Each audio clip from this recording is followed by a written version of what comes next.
আসসালামু আলাইকুম। আমি ডাক্তার এএসএম তালিবুল ইসলাম, পাশ করেছি চট্টগ্রাম মেডিকেল থেকে।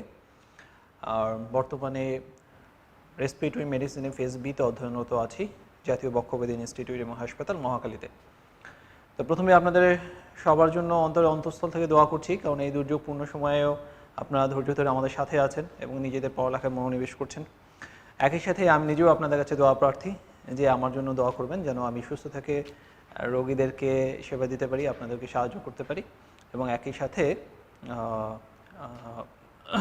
আপনাদের সাথে সবসময় যে কোনোভাবেই হোক আপনাদের সাথে যেন আমরা সবসময় পাশে থাকতে পারি, সেজন্য আমাদের জন্য দোয়া করবেন। তো আজকে আমাদের দুটো টপিকে আমরা আলোচনা করব। খুব ইম্পর্ট্যান্ট একটা টপিকের মধ্যে রয়েছে, একটা হচ্ছে রেসপিরেটরি ফিজিওলজি অ্যান্ড আরেকটা হচ্ছে জেনারেল ফিজিওলজি। প্রথমে আমি একটু আপনাদের ধারণা দিতে চাই যে কোন টপিক থেকে কতগুলো কোশ্চেন আসে। তো বাংলাদেশে যত ধরনের পোস্ট গ্রাজুয়েট এন্ট্রান্স এক্সামস আছে, সাপোজ রেসিডেন্সি এক্সাম অথবা এফসিপিএস অথবা ডিপ্লোমা, সবগুলোতেই রেসপিরেটরি ফিজিওলজি থেকে অ্যাটলিস্ট কোশ্চেন আসে 5+-1, তার মানে অ্যারাউন্ড 4টা বা 5টা বা 6টা, কখনো 2-একটা বেশিও আসে। জেনারেল ফিজিওলজি থেকে কোশ্চেনের পরিমাণটা কিছুটা কম, সাধারণত 1+-1, অর্থাৎ 1-2 এরকম অল্প সংখ্যক কোশ্চেন আসে। সুতরাং আমরা বুঝতে পারতেছি যে আজকে আমাদের দুটো টপিকের মধ্যে ইম্পর্টেন্ট টপিক হচ্ছে রেসপিরেটরি ফিজিওলজি। তো চলুন আমরা প্রথমে রেসপিরেটরি ফিজিওলজি দিয়ে শুরু করি। আমি আমার পরিচয় আগে দিয়েছি আপনাদের। তো আসলে আমরা একটা কথা খুব সবসময় বলে থাকি যে যতক্ষণ শ্বাস ততক্ষণ আশ। আর একজন মানুষ যখন মারা যায় তখন কিন্তু আমরা বলি যে লোকটি শেষ নিঃশ্বাস ত্যাগ করলো। তো এই শ্বাস নিয়ে আমাদের আজকে আলোচনা, যে রেসপিরেটরি সিস্টেম। প্রথমে আমি আপনাদের কিছু সাজেশন নিয়ে আলোচনা করতে চাই। সাজেশন, তো কিছু টপিক আছে যেগুলো রেসপিরেটরি সিস্টেমে অত্যন্ত ইম্পর্টেন্ট এবং যেগুলো থেকে বারবার কোশ্চেন আসে। আপনাদের সবাইকেই ইনশাল্লাহ আমাদের রেসপিরেটরি ফিজিওলজি যে শিট সেটা পৌঁছানোর ব্যবস্থা করা হবে। আমি একটু আপনাদের কিছু ইম্পর্টেন্ট টপিকের কথা বলি। আপনারা যদি এই মুহূর্তে শিটগুলো পেয়ে থাকেন তাহলে সেটার সাথে একটু কোরিলেট করতে পারেন। একদম রেসপিরেটরি ফিজিওলজি যে আমাদের যে লেকচার শিটটা আছে তার ফার্স্ট পেজ, এই ফার্স্ট পেজে কিছু ইম্পর্টেন্ট টপিক আছে। আমি একটু টপিকগুলো বলি, আপনারা একটু হাইলাইট করেন, অথবা যদি এখনও শিট আপনাদের কাছে পৌঁছে না থাকে সেক্ষেত্রেও আপনি একটু নোট ডাউন করেন যে কী কী টপিকগুলো মোস্ট ইম্পর্টেন্ট। তো ফার্স্ট যে জিনিসটা সেটা হচ্ছে mechanics of respiration, that is infinite star. Point number 3, page number 1, mechanics of respiration, infinite star. Point number 5, pulmonary volumes and capacities, that is 3 star. 6, lung compliance, infinity star. 8, surfactant, infinity star. And 10, pulmonary circulation, that is 3 star. 11, oxygen hemoglobin dissociation curve, infinity star. 12, the respiratory membrane, infinity star. Transport of carbon dioxide and chloride shift, 3 star. Acclimatization, 13, 3 star. 14, hypoxia, 3 star. 14, hypercapnia, infinity star. 16, regulation of respiration, infinity star. 15, regulation of respiration, infinity star. 16, respiratory failure, infinity star. And 17, pathophysiology of respiratory acidosis and alkalosis, infinity star. So প্রিয় শিক্ষার্থীবৃন্দ, আপনি যদি একটু count করেন তাহলে দেখবেন যে আমি ইনফিনিটি স্টার টপিক বলেছি অলমোস্ট 9টা, আর কিছু টপিককে আমি 3 স্টার বলেছি, 5টার মতো। তো এই যে ইনফিনিটি স্টার টপিকগুলো কেন ইনফিনিটি স্টার বললাম, কারণ হচ্ছে বাংলাদেশে যত ধরনের পোস্ট গ্রাজুয়েট এন্ট্রান্স এক্সাম আছে তার মোর দেন 80% কোশ্চেন আপনার চলে আসবে এই 9টা টপিক থেকে।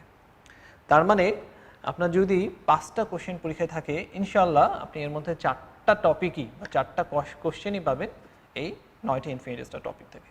বাকি যে একটা কোশ্চেন অথবা কখনো কখনো যদি 2-একটা বেশিও আনকমন থাকে, এই আনকমন অন্য প্রশ্নগুলো আপনি পেয়ে যাবেন ইনশাল্লাহ 3 স্টার, এবং আমরা পড়ানোর সময় আরও 2-এক জায়গায় যেখানে হাইলাইট করব সেই জায়গাগুলো থাকে। সুতরাং একটা বার্তা আপনাকে দিতে চাই যে অবশ্যই আপনি এই ইনফিনিটি স্টার এবং 3 স্টার টপিকগুলোকে সবচেয়ে সুন্দরভাবে প্রস্তুত করার চেষ্টা করবেন এবং পরীক্ষার আগে আর কোনো কিছু যদি দেখে যেতে না পারেন অন্তত এই টপিকগুলো উইদিন 10 to 15 মিনিটস আপনি এক নজর দেখে অবশ্যই পরীক্ষার হলে যাবেন। তো চলুন এরপরে আমরা একটু সামনে আগাই। ফার্স্টেই কিছু কথা বলতে চাই যে আমরা আসলে বিভিন্নজন বিভিন্ন অবস্থায় আছি। কেউ রেগুলার স্টাডির মধ্যে আছে, অনেকের হয়তো দীর্ঘদিন ধরে পড়ালেখার সাথে কোনো টাচে নাই, চাকরি বাকরি ফ্যামিলি নিয়ে আমরা হয়তো অনেকভাবেই একটু সমস্যার মধ্যে থাকতে পারি। কিন্তু আমরা সবসময় যেটা মনে রাখবো যে you never know how close you are, never give up your dreams. কখনো আমরা আমাদের স্বপ্ন যেটা আছে সেই স্বপ্নটাকে আমরা কখনো ছাড়বো না। আপনি হয়তো জানেন না আপনি কত কাছে পৌঁছে গিয়েছেন আপনার যে আকাঙ্ক্ষা, তখন হয়তো আপনি হাল ছেড়ে দিচ্ছেন। সো কখনোই হাল ছেড়ে দেবেন না, সবসময় চেষ্টা করবেন। আমরা সবসময় আপনাদের পাশে থাকবো ইনশাল্লাহ। সেকেন্ড যে জিনিসটা, আলবার্ট আইনস্টাইনের একটা কথা আমার খুবই পছন্দ, সেটা হচ্ছে strive not to be a success but rather to be of value. তার কথা হচ্ছে আমরা সফলতার জন্য যতই মাথা কুটে মরি না কেন, আমরা সফল হতে পারবো না যদি না আমরা নিজেদেরকে যোগ্য করে তুলি। সো নেক্সট যে জিনিসটা আমি আপনাদেরকে এমফ্যাসিস করবো সেটা হচ্ছে সফলতার আগে আপনি নিজেকে বারবার ইভ্যালুয়েশন করেন, কোন কোন জায়গাটাতে আমার নিজের গ্যাপ আছে, আমি কীভাবে সেগুলোকে ওভারকাম করতে পারবো এবং আমি কিভাবে নিজেকে যোগ্য করে তুলতে পারবো। আপনি যদি একবার যোগ্য হয়ে যান তাহলে আপনি দেখবেন ইনশাআল্লাহ আপনি যেই পরীক্ষায় দেন না কেন সেই পরীক্ষাতে আপনি অবশ্যই উত্তীর্ণ হয়ে যাবেন। সো আজকে আমাদের ক্লাসের টার্গেট হচ্ছে দুটো। একটা হচ্ছে রেসপিরেটরি ফিজিওলজি সম্পর্কে আমরা একটা ক্লিয়ার কনসেপশন চাই, যে কনসেপশনের মাধ্যমে যে কোনো বাংলাদেশের যে কোনো পোস্ট গ্রাজুয়েট এন্ট্রান্স এক্সামের জন্য আমি নিজেকে কনফিডেন্ট অ্যান্ড কমফর্টেবল হিসেবে গড়ে তুলতে পারি। একটা কোশ্চেন দিয়ে শুরু করি আপনাদের কাছে। প্রথমে আমার একটা প্রশ্ন থাকতেছে, আমরা একটু ব্রেন স্টর্মিং দিয়ে শুরু করতে যাচ্ছি। সেটা হচ্ছে আপনাকে যদি আমি একটা কোশ্চেন করি যে gaseous exchange in the lungs takes place in, অ্যান্সারটা কী হবে? ইয়েস, আপনারা অনেকেই হয়তো পারেন যে টারশিয়ারি ব্রঙ্কাস এবং টার্মিনাল ব্রঙ্কিউল ফলস এবং পরেগুলো হচ্ছে রাইট। তো আমরা যদি একটু রিভিউ করি, যেহেতু অনেকদিন আমাদের পড়া নাই, একটু রিভিউ করি তাহলে আমি দেখব যে রেসপিরেটরি ট্রি, আপনাদের পেজ নম্বর 4-এ আপনি এই জিনিসটা পাবেন। Respiratory tree starts from trachea and trachea থেকে right and left principal bronchus এবং সেখান থেকে সেকেন্ডারি ব্রঙ্কাস, সেকেন্ডারি ব্রঙ্কাস থেকে হচ্ছে টারশিয়ারি ব্রঙ্কাস। সো সেকেন্ডারি ব্রঙ্কাসের আরেকটা নাম আছে, এটা হচ্ছে রাইট প্রিন্সিপাল ব্রঙ্কাস, এটা সেকেন্ডারি ব্রঙ্কাস। এই সেকেন্ডারি ব্রঙ্কাসগুলো আরেকটা নাম হচ্ছে লোবার ব্রঙ্কাস, কারণ প্রত্যেকটা একটা একটা করে লোবে ঢুকবে। আমরা জানি রাইটের ক্ষেত্রে 3টা লোব, যার ফলে রাইটের ক্ষেত্রে সেকেন্ডারি ব্রঙ্কাস বা লোবার ব্রঙ্কাস হবে 3টা, লেফটের ক্ষেত্রে 2টো লোব, সুতরাং লেফটের ক্ষেত্রে সেকেন্ডারি ব্রঙ্কাস বা লোবার ব্রঙ্কাস হয় 2টো। সেকেন্ডারি ব্রঙ্কাস থেকে আবার টারশিয়ারি ব্রঙ্কাসটা তৈরি হয়। এই টারশিয়ারি ব্রঙ্কাসের আরেকটা নাম হচ্ছে সেগমেন্টাল ব্রঙ্কাস, কারণ প্রত্যেকটা ব্রঙ্কাস একটা একটা করে ব্রঙ্কোপালমোনিয়াস সেগমেন্টের ভিতর চলে যায়। এই ব্রঙ্কাসগুলা ডিভাইড হতে হতে 16তম ডিভিশনে এসে তৈরি হয় টার্মিনাল ব্রঙ্কিউলস। আর এই টার্মিনাল ব্রঙ্কিউলস একটা ইম্পর্টেন্ট ল্যান্ডমার্ক। কেন? কারণ আপ টু টার্মিনাল ব্রঙ্কিউলস যে অংশটুকু, from trachea to up to terminal bronchus, এই যে অংশটুকুকে আমরা বলি কন্ডাক্টিং জোন, অর্থাৎ রেসপিরেটরি এই অংশটুকু বাতাস আনা নেওয়া করে, কিন্তু এখানে কোনো গ্যাসিয়াস এক্সচেঞ্জ হবে না। এবং টার্মিনাল ব্রঙ্কিউলসের নিচে যে অংশটুকু আছে, যে রেসপিরেটরি ব্রঙ্কিউল এবং তারপরে অ্যালভিওলার ডাক্ট থেকে অ্যালভিওলার স্যাক, অ্যালভিওলার থেকে অ্যাট্রিয়াম এবং মিলিয়নস অ্যালভিওলাই, নিচের যে অংশটুকু রেসপিরেটরি ব্রঙ্কিউলস থেকে নিচের যে 7টা ডিভিশন, সেই 7টা ডিভিশন নিয়ে তৈরি হবে রেসপিরেটরি জোন অথবা functional unit of the lungs. তাই টোটাল ডিভিশন হচ্ছে 23, আপ টু টার্মিনাল ব্রঙ্কিউল 16তম ডিভিশন এটা, এবং এরপরে আরও 7টা ডিভিশন রয়েছে। তো টার্মিনাল ব্রঙ্কিউল আরও একটা কারণে ইম্পর্টেন্ট, সেটা হচ্ছে আমরা যখন মেডিসিন পড়তে যাবো, রেসপিরেটরি মেডিসিন, আপনি দেখবেন যে দুটো ডিজিজকে ডিফাইন করা হয় টার্মিনাল ব্রঙ্কিউল, যে destruction and abnormal permanent dilatation of bronchi and bronchioles above the terminal bronchiole যদি হয়, সেটাকে আমরা বলে থাকি ব্রঙ্কিকটেসিস। কিন্তু যদি ডিস্ট্রাকশন এবং ডিস্ট্রাকশনের ফলে abnormal permanent dilatation below the terminal bronchioles হয়, সেটাকে আমরা বলে থাকি এমফাইসিমা মানে সিওপিডি। সুতরাং আমি এটা দিয়ে দুটো ডিজিজকেও ডিফাইন করতে পারি। একটু সামনে যাই, এটা আপনাদের লেকচার শিট পেজ নাম্বার 3-তে আছে, বা ডেভিডসনে একদম শুরুতে এই ছবিটা আছে। আচ্ছা, এখানে আমরা দেখতে পাচ্ছি যে রেসপিরেটরিতে কিছু কার্টিলেজিনাস প্লেট থাকে। এই কার্টিলেজিনাস প্লেটগুলো থাকে আপ টু ব্রঙ্কাস পর্যন্ত, ব্রঙ্কাস। তো যখনই ব্রঙ্কাস শেষ, দেখেন ব্রঙ্কিউল যখনই শুরু হয়ে গেল তখন আর কোনো কার্টিলেজ নাই। 2 নম্বর, প্রত্যেকটা অ্যালভিওলের চারপাশে আমরা দেখতে পাচ্ছি যে হাজার হাজার ক্যাপিলারি থাকে, এবং এই যে অ্যালভিওলাসগুলোর চারপাশে ইলাস্টিন ফাইবার, প্রচুর ইলাস্টিন ফাইবারস আছে। তাহলে এই ছবিটা দেখার পর আপনাকে যদি একটু কোশ্চেন করা হয় যে what is the difference between alveolus and between bronchus and bronchioles, bronchus and bronchioles, bronchus এবং ব্রঙ্কিউলসের মধ্যে কী ডিফারেন্স, তাহলে কী কী ডিফারেন্স হতে পারে? এখানে আরেকটা ছবি আছে দেখেন, ব্রঙ্কিউল, ব্রঙ্কিউলের পরে এটা টার্মিনাল ব্রঙ্কিউল, সেখান থেকে রেসপিরেটরি ব্রঙ্কিউল এবং অ্যালভিওলাই, এবং অ্যালভিওলাইয়ের চারপাশে হাজার হাজার ক্যাপিলারি। ওকে, তাহলে আমি যে ডিফারেন্সটার কথা বলছিলাম সেখানে আসি, যে ডিফারেন্স বিটুইন ব্রঙ্কাস অ্যান্ড ব্রঙ্কিউলস, আপনি শুধু একটা মনে রাখেন তাহলে হবে, যে ব্রঙ্কিউলসের ক্যারেক্টারিস্টিক্সগুলো মনে রাখেন। তো ব্রঙ্কিউলসের ক্ষেত্রে কিছু কিছু জিনিস, প্রথমে আমরা ছবিতে দেখলাম যে ব্রঙ্কিউলসে কোনো কার্টিলেজ থাকবে না, no cartilage, number 1। Number 2, no glands, কোনো গ্ল্যান্ড থাকে না। নাম্বার 3, নো গবলেট সেল, তিনটা নো আমরা পেলাম, কোনো গ্ল্যান্ড, কার্টিলেজ বা গবলেট সেল থাকবে না। থিক স্মুথ মাসল লেয়ার থাকে এবং মেনি ইলাস্টিক ফাইবার থাকে, মেনি ইলাস্টিক ফাইবার্স। তাহলে ব্রঙ্কাস এবং ব্রঙ্কিউলসের ক্ষেত্রে আমরা কিছু সুনির্দিষ্ট পার্থক্য আমরা পেয়ে গেলাম। ওকে, নেক্সট আমাদের যে টপিকটা নিয়ে আমরা আজকে আলোচনা করব সেটা হচ্ছে what are the cells present in the lung alveolus. আমরা এতক্ষণ কিছু ভূমিকা নিয়ে কথাবার্তা বলেছি, যেগুলো থেকে প্রশ্ন আসে কম, কিন্তু এটা জাস্ট একটা ওভারভিউ, তাছাড়া আমরা আসলে আরও ডিপে আমাদের বোঝা কষ্ট হয়ে যেত। এখান থেকে আমাদের কোশ্চেন যেগুলো আসছে মূলত এই টপিক থেকে সেই জিনিসগুলো শুরু হলো। তো দেখেন সে what is the cells present in the lung alveolus. আমরা জানি যে আমাদের লাংসে প্রায় 300 মিলিয়ন অ্যালভিওলাই থাকে। তাহলে মেইনলি লাংসে 3 ধরনের সেল থাকে, অনেক ধরনের সেল থাকে, মেইনলি আমরা 3 ধরনের সেল নিয়ে আলোচনা করব। একটা হচ্ছে টাইপ 1 নিউমোসাইটস, টাইপ 1 নিউমোসাইট, যেটা এই যে টাইপ 1 নিউমোসাইটস, এবং এটি একটু ফ্ল্যাট স্কোয়ামাস একটা এপিথেলিয়াল সেল। টাইপ 2 নিউমোসাইটস, এটা একটা cuboidal cell, and alveolar macrophage. এটা আপনাদের পেজ নাম্বার 5, আপনি যদি লিখছেন সেটা পেজ নাম্বার 5-এ যান, খুব সুন্দর করে আমরা দিয়ে দিছি। এখান থেকে যে কোশ্চেন মাঝে মধ্যে আসে যে টাইপ 1 নিউমোসাইটস, সাপোজ একটা কোশ্চেন আমি আপনাকে দেখাতে চাই যে 97% অফ অল নিউমোসাইটস, বা আপনাকে বললো টাইপ 1 নিউমোসাইটস ইট অকুপাই মোস্ট সেলুলার পোর্শন, আপনি কী দেবেন অ্যান্সার, ট্রু অর ফলস? আপনি এই পেজ নাম্বার 5-এ যদি খেয়াল করেন তাহলে দেখবেন যে type 1 pneumocytes it contains 97% of surface epithelial cell, surface খুব ইম্পর্টেন্ট, মনে রাখেন surface epithelial cells, but overall সবচেয়ে বেশি সেল হচ্ছে type 2 pneumocytes, and type 2 pneumocyte is almost 60% of the all epithelial cells। তাহলে আমাকে যদি বলে মোস্ট সেলুলার পোর্শন কোনটা, দ্যাট ইজ অ্যান্সার হচ্ছে টাইপ 2 নিউমোসাইটস।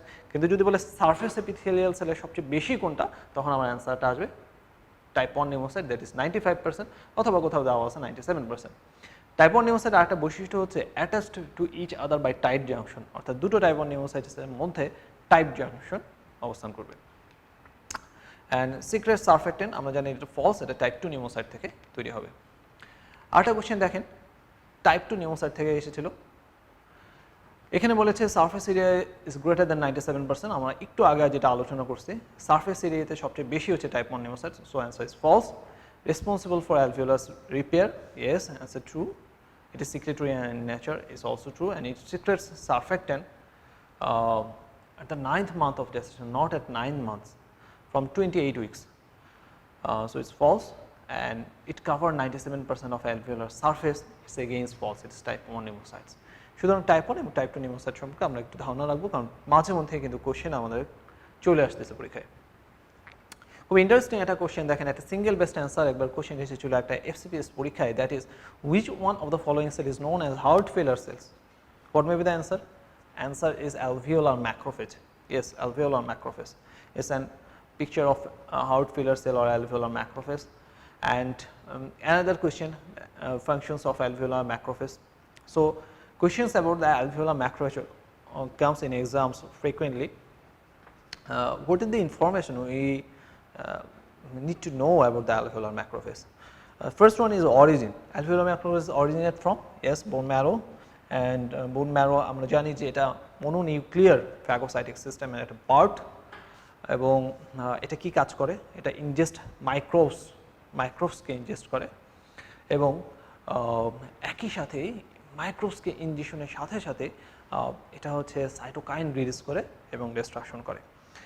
সুতরাং আপনাকে যদি কোশ্চেন দেওয়া হয়তো, যেমন এখানে যদি আপনাকে কোশ্চেন দেওয়া হয় it originates from bone marrow, answer is true. Phagocytosis cytosis করে, অ্যান্সার ফলস। যদি বলি production of antigen, yes, it's false. It does not produce antigen, rather it processes the antigen for immunological attack and it ingests mucociliary skeletal ingestion. Yes, if any foreign particles সব কিছু পার হয়ে যদি অ্যালভিওলাসে পৌঁছে যায় তখন সেটাকে সে ইনজেকশন করতে পারে। তো এই যে অ্যালভিওলার ম্যাক্রোফেজ, এই ম্যাক্রোফেজগুলো কিন্তু আমাদের জানি যে বডির বিভিন্ন টিস্যুতে যখন থাকে, বিভিন্ন জায়গায় যখন থাকে তখন এটা বিভিন্ন নাম ধারণ করে। ম্যাক্রোফেজটা যখন লাংসে তখন আমরা তাকে বলতেছি অ্যালভিওলার ম্যাক্রোফেজ, এটা যখন ব্রেনে তখন আমরা বলি তাকে মাইক্রোগ্লিয়া, এটা যখন স্কিনে থাকে তখন আমরা সেটাকে বলি ল্যাঙ্গারহ্যান্স সেলস, এটা যখন টিস্যুতে থাকে তখন সেটাকে আমরা বলি হিস্টিওসাইটস, এটা যখন কিডনিতে থাকে তখন সেটাকে আমরা বলি মেসেঞ্জিয়াল সেলস। সুতরাং আমরা একটু যদি অন্য নামগুলো জেনে রাখি তাহলে আমাদের জন্য সুবিধা হবে। বা এই টাইপের কোশ্চেন কিন্তু আরও আসতে পারে। সাপোজ এখানে কোশ্চেন এসেছে which one of the following is heart failure cells, but একই সাথে আপনাকে যদি কোশ্চেনটা দেওয়া হয় which one of the following is responsible for forming the blood brain barrier, answer foot process of astrocyte. Which cell is responsible for forming the liver cirrhosis, yes stellate cells, তবে stellate cells. Next topic is dead space. It's not dead pool rather than dead space, and in page number 6. So what is dead space? আমাদের respiratory ট্রিতে এমন কোনো জায়গা যদি থাকে যেখানে বাতাস আছে কিন্তু সেখানে কোনো গ্যাসিয়াস এক্সচেঞ্জ হচ্ছে না, সেই জায়গাটাকে আমরা বলবো ডেড স্পেস। তাহলে এরকম কোন জায়গা আমরা পড়ে এসেছি? Conducting zone. সুতরাং কন্ডাক্টিং জোনে এয়ার আছে কিন্তু কোনো গ্যাসিয়াস এক্সচেঞ্জ হয় না, সুতরাং সেটাকে আমরা বলবো ডেড স্পেস। আমাদের যেহেতু সবারই আছে সুতরাং এটার নাম হচ্ছে anatomical dead space, anatomical dead space. Okay, অ্যালভিওলাসগুলোতে ইউজুয়ালি কোনো ডেড স্পেস থাকে না, কারণ অ্যালভিওলাসগুলো সবসময় গ্যাসিয়াস এক্সচেঞ্জে পার্টিসিপেট করে। কিন্তু এমন কোনো কারণ যদি হয় যে যেখানে অ্যালভিওলাসটা গ্যাসিয়াস এক্সচেঞ্জে পার্টিসিপেট করতে পারছে না, তাহলে সেই ক্ষেত্রে অ্যালভিওলাসেও কিন্তু একটা ডেড স্পেস তৈরি হবে এবং তখন তাকে আমরা বলি অ্যালভিওলার ডেড স্পেস। তাহলে আমরা দুটো জিনিস পেলাম, একটা হচ্ছে anatomical dead space and another one is একটা হচ্ছে anatomical dead space and আরেকটা পাইলাম আমরা alveolar dead space। তাহলে এই দুটোকে মিলে একসাথে আমরা বলি physiological dead space। So physiological dead space combines anatomical dead space and alveolar dead space। এখন আপনাকে যদি কোশ্চেন করে, একবার এক্সামে এসেছিল যে in a healthy individual, মনোযোগ দিয়ে শুনেন, physiological dead space is equal to anatomical dead space। যেহেতু হেলদি ইন্ডিভিজুয়ালে অ্যালভিওলার ডেড স্পেস থাকে না, দ্যাট মিনস ইটস জিরো, সুতরাং সেই ক্ষেত্রে physiological dead space will be equal to anatomical dead space. Answer true. Okay, তো আমরা ডেড স্পেস নিয়ে একটা কোশ্চেন সলভ করি। দেখুন, ফিজিওলজিক্যাল ডেড স্পেস ইনক্রিজিং কিসে কিসে বাড়তে পারে? Pulmonary embolism. Yes, what happens in pulmonary embolism? In case of pulmonary embolism, suppose this is an alveoli and we know alveolus এর চারপাশে হাজার হাজার ক্যাপিলারি থাকে। If embolus blocks in this place, no blood flow occurs, there is no blood flow, so no gaseous exchange will happen. As there is no gaseous exchange will happen, so this alveoli is forming alveolar dead space। সুতরাং alveolar dead space and anatomical dead space এই ক্ষেত্রে physiological dead স্পেসের পরিমাণ বেড়ে যাবে, increase physiological dead space. সুতরাং option B, that is pulmonary embolism, is true, emphysema is not true, is false. Tuberculosis, and in case of tuberculosis, if there is massive secretion and obstructs the alveoli, it may increase physiological dead space as well as fibrosing alveolitis, but in case of renal failure, dead space will not increase. Next topic, our next topic is muscles of respiration, and it's page number 7. Muscles of respiration, we know there is inspiration and expiration. So what are the first point is what are the muscles of inspiration, and the secondly what are the muscles of expiration? আচ্ছা, তো ইন্সপিরেশনটাকে আবার আমরা দুটো ভাবে ভাগ করতে পারি, একটা হচ্ছে quiet inspiration and another one is forceful inspiration, mind it. And same as expiration, that is quiet expiration and forceful expiration. Quiet inspiration এর ক্ষেত্রে মাসল লাগে মাত্র দুইটা, একটা হচ্ছে দি ডায়াফ্রাম, একটা হচ্ছে ইন্টারনাল ইন্টারকস্টাল মাসল। এস আপনাদের শীটে দেওয়া আছে, এটা হচ্ছে দি ডায়াফ্রাম এবং another one is external intercostal muscle. But quiet expiration is a passive process. Due to elastic recoil tendency of the alveoli, quiet expiration usually happen. So quiet expiration এর ক্ষেত্রে কোনো মাসেলের দরকার হয় না। তাহলে আমরা মনে রাখবো শুধু কোয়াইট ইন্সপিরেশনের ক্ষেত্রে মাসেল দরকার হয় দি ডায়াফ্রাম এবং external intercostal muscle. But forceful inspiration এবং ফোর্সফুল এক্সপিরেশন দুই ক্ষেত্রে অনেকগুলো মাসেলের দরকার হয়, যেগুলো আমরা বক্স আকারে দিয়ে দিয়েছি যে what are the muscles involve in forceful inspiration and forceful expiration. এক্ষেত্রে আমরা এই যে একটা ছবি দেখতে পাচ্ছি, দেখেন এই ছবিতে দেওয়া আছে যে major muscles of inspiration, that is quiet inspiration, the diaphragm এবং হচ্ছে external intercostal muscles, and forceful এক্সপিরেশনে দুটো মাসেল দেওয়া আছে, একটা হচ্ছে ইন্টারনাল ইন্টারকস্টাল এবং অ্যাবডোমিনাল মাসেলস। তো কোন মাসেল কিভাবে কাজ করে আমরা জানি যে ডায়াফ্রামে যখন কন্ট্রাকশন হয় এটা যেহেতু নিচের দিকে চলে যাচ্ছে সুতরাং এটা ভার্টিক্যাল ডায়ামিটারকে ইনক্রিজ করে, বাট এক্সটার্নাল ইন্টারকস্টাল মাসেলে যখন কন্ট্রাকশন হয় আমরা জানি এক্সটার্নাল ইন্টারকস্টাল মাসেলের ডিরেকশনটা হচ্ছে pocket wise. So external intercostal মাসেলে যখন কন্ট্রাকশন হয় এটা আমাদের রিপকেসটাকে এইভাবে এলিভেট করে, so it increases the diameter of anterior posterior and also transverse diameter, দুটো ডায়ামিটারে কিন্তু বাড়ায়। একটা কোশ্চেন একবার পরীক্ষায় আসছিল আপনাদের যে which muscles involve both in inspiration and expiration, both in inspiration and expiration। তাহলে আমাদের মনে রাখতে হবে যে অ্যান্সার হচ্ছে এক্ষেত্রে দুটো, একটা হচ্ছে ইন্টারকোস্টাল মাসেল, ইন্টারকোস্টাল মাসেল ইন্সপিরেশনের ক্ষেত্রে এক্সটার্নাল ইন্টারকোস্টাল, এক্সপিরেশনের ক্ষেত্রে internal intercostal. Number one intercostal muscle involves both inspiration and expiration as well as serratus posterior, serratus posterior।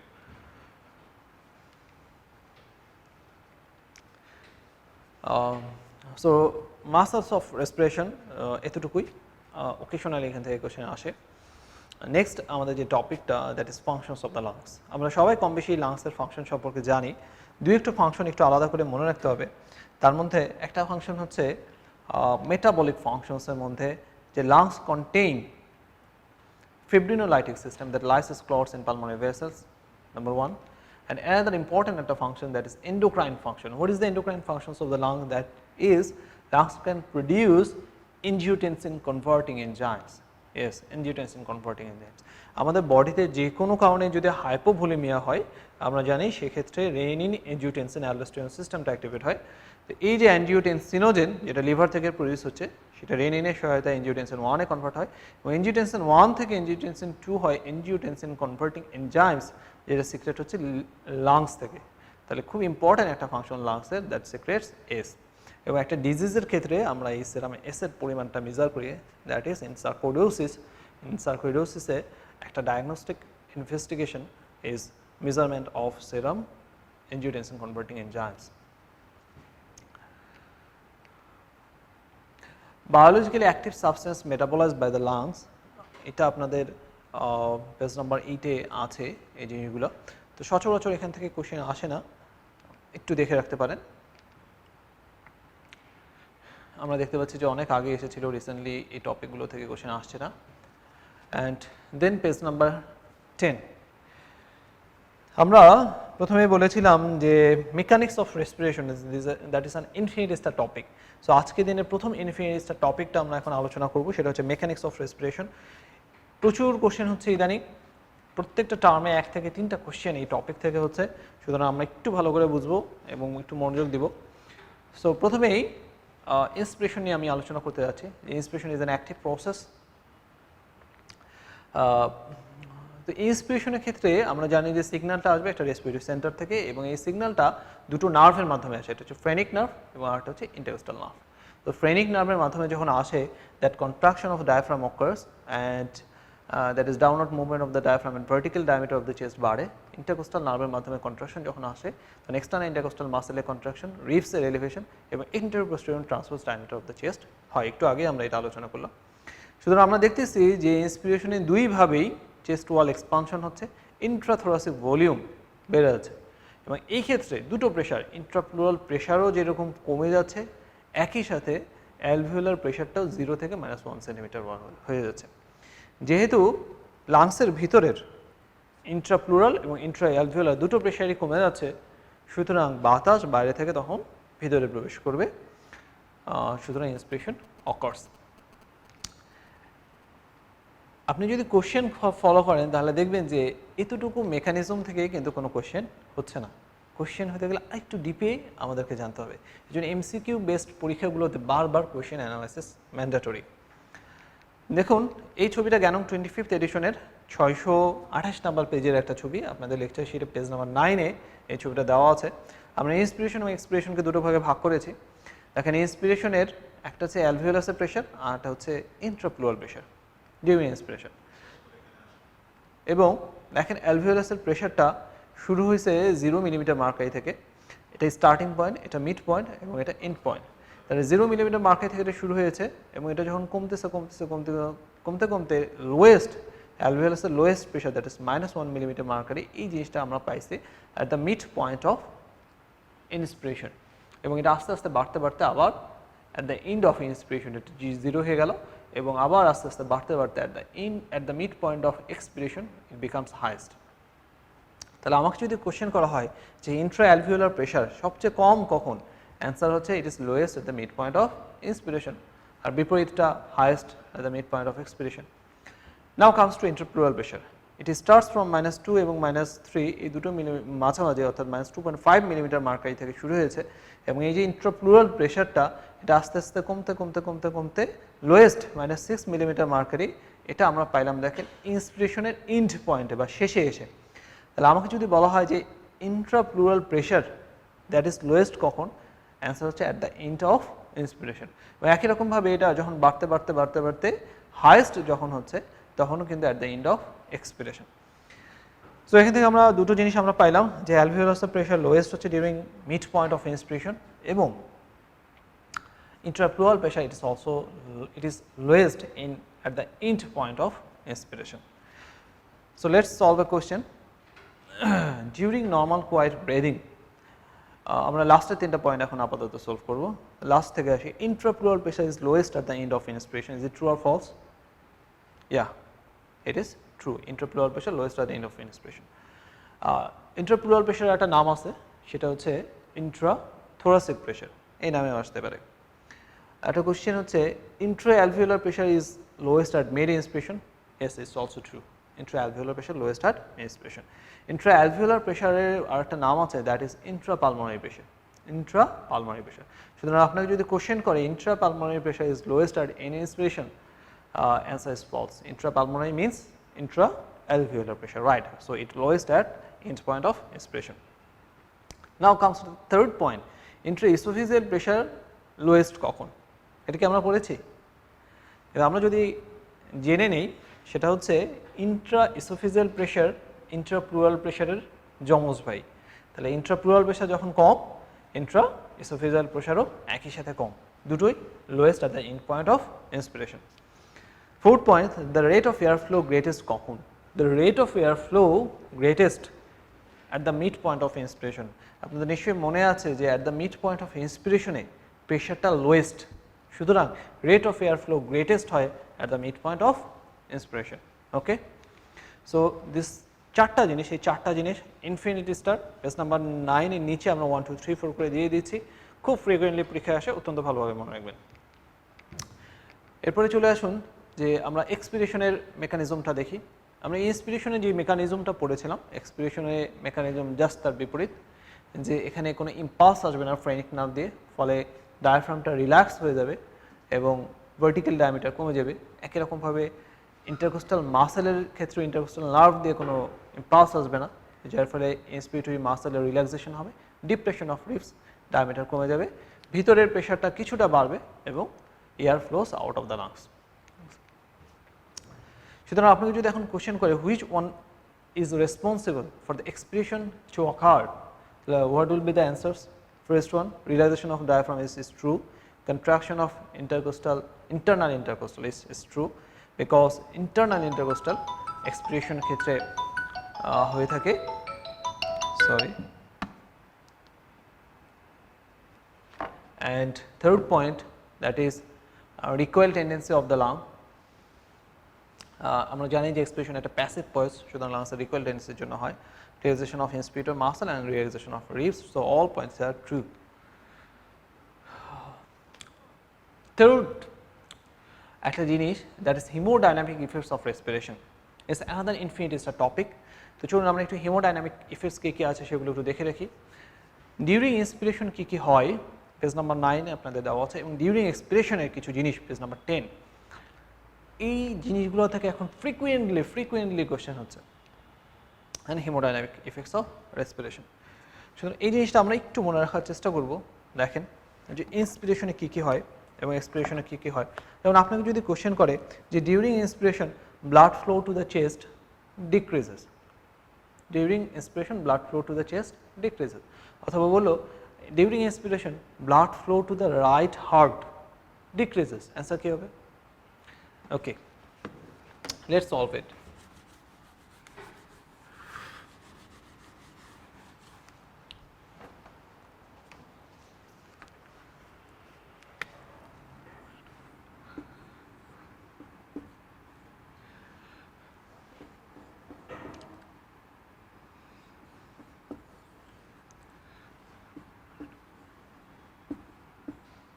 আমরা জানি যে ভেনাস রিটার্ন কখন হচ্ছে, ভেনাস রিটার্ন হয় ডিউরিং ইন্সপিরেশন, রাইট?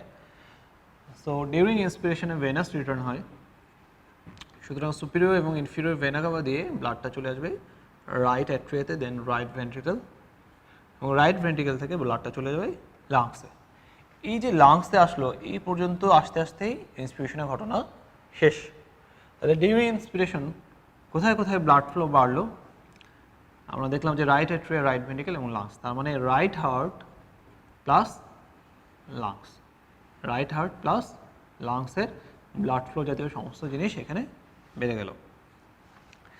তাহলে inspiration শেষে যে ব্লাডটা লাংসে এসে জমা আছে, এক্সপিরেশনের সময় এই রাইট হার্ট থেকে লাংসে ব্লাড যাওয়াটা কমে যায়, এই সময় খুব বেশি ব্লাড যাবে না, বরং লাংসে যে ব্লাডটা জমা আছে সেটা এক্সপিরেশনের সময় স্কুইজ হবে, স্কুইজ হয়ে লেফট অ্যাট্রিয়া, সেখান থেকে লেফট ভেন্ট্রিকল, এবং লেফট ভেন্ট্রিকল থেকে অ্যাওর্টার মাধ্যমে সিস্টেমিক সার্কুলেশনে চলে যাবে। সুতরাং ডিউরিং এক্সপিরেশন কোন কোন জিনিসগুলো বাড়তেছে? ডিউরিং এক্সপিরেশন বেড়ে যাচ্ছে লেফট হার্ট প্লাস সিস্টেমিক সার্কুলেশনের ব্লাড ফ্লো জাতীয় সমস্ত জিনিস বাড়ে। ওকে, তাহলে আমরা দুটো সূত্র পেলাম। আচ্ছা, ইম্পর্টেন্ট, তাহলে ব্লাড প্রেশারে কি হয় ডিউরিং ইন্সপিরেশন? হার্ট রেট বা পালস রেটের কি হবে, এবং জুগুলার ভেনাস প্রেশার, এই জুগুলার ভেনাস প্রেশার কি হয়, এবং হার্ট সাউন্ডে কি হয়, হার্ট সাউন্ড।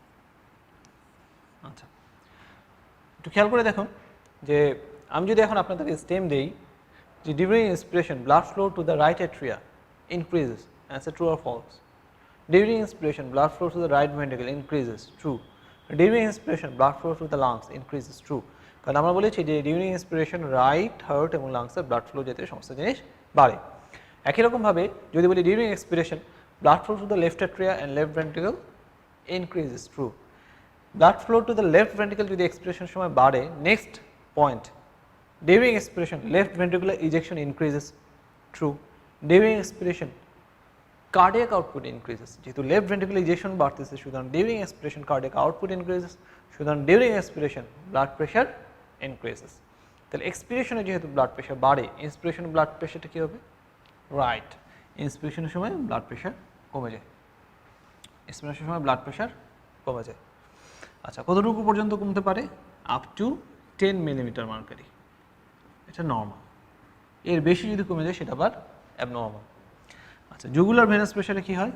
যেহেতু এই সময় ভেনাস রিটার্ন হয় ইন্সপিরেশনের সময়, সুতরাং জুগুলার ভেনাস প্রেশার দিয়ে আমরা আসলে বুঝতে পারি যে রাইট অ্যাট্রিয়াল প্রেশার, এই সময় জুগুলার ভেনাস প্রেশারটাও কমে যায়। তাহলে আমাকে যদি বলে ইন্সপিরেশনের সূত্র কি হেমোডাইনামিক চেঞ্জের জন্য ইন্সপিরেশন, তাহলে আমি মনে রাখবো ইন্সপিরেশনে রাইট হার্ট এবং লাংসের সব কিছুই বাড়ে, শুধু দুইটা প্রেশার কমে, সেটা হচ্ছে ব্লাড প্রেশার এবং জেভিপি, এই দুইটা প্রেশার কমে। What about the heart sound? Heart সাউন্ডের ক্ষেত্রে দুটো আছে, একটা হচ্ছে ফার্স্ট হার্ট সাউন্ড আমরা জানি, আর একটা হচ্ছে সেকেন্ড হার্ট সাউন্ড। এবং সেকেন্ড হার্ট সাউন্ড আমরা জানি যে সেকেন্ড হার্ট সাউন্ড প্রোডাকশন হচ্ছে due to closure of pulmonary valves and aortic valves, ঠিক আছে। ডিউরিং ইন্সপিরেশন আমরা বলেছি রাইট ভেন্ট্রিকুলে ব্লাড বেশি থাকে, সুতরাং রাইট ভেন্ট্রিকুলে ইজেকশন হইতে বেশি সময় লাগে, যার ফলে এই পালমোনারি ভালভটা বন্ধ হবে একটু পরে এবং অ্যাওরটিক ভালভটা বন্ধ হয়ে যায় কম্পারেটিভলি একটু আগে। সুতরাং ইন্সপিরেশনের সময় দেখা যায় aortic component of second heart sound আগে আসে আর pulmonary component of second heart sound পরে আসে। এটাকে আমরা বলি, এই যে আগে পরে হয়ে গেলো সেটাকে আমরা বলি splitting of second heart sound. Splitting of second heart sound, এই splitting of second heart sound occurs during inspiration. Okay, আচ্ছা এখানে আমরা দুটো জিনিস একটু আলোচনা করেছি যে blood pressure up to 10 millimetre মার্কারের মতো কমতে পারে ডিউরিং ইন্সপিরেশন, ইটস নর্মাল। কিন্তু যদি blood pressure decreases more than 10 millimetre mercury during inspiration, that is known as pulsus paradoxus, that is abnormal. We usually find it in case of asthma, severe asthma, or in case of cardiac tamponade. Okay, jugular venous pressure decreases during inspiration is a normal phenomenon, but paradoxical rise of JVP during inspiration is known as Kussmaul sign, এবং এই Kussmaul সাইনটা আমরা পাই constrictive pericarditis অথবা cardiac tamponade এই সমস্ত ক্ষেত্রে। সুতরাং mechanics of inspiration থেকে আমি যদি একটু সামারাইজ করি তাহলে আমরা প্রথমে মনে রাখবো যে intraalveolar pressure it is lowest at the mid point of inspiration এবং rate of air flow greatest also at the mid point of inspiration.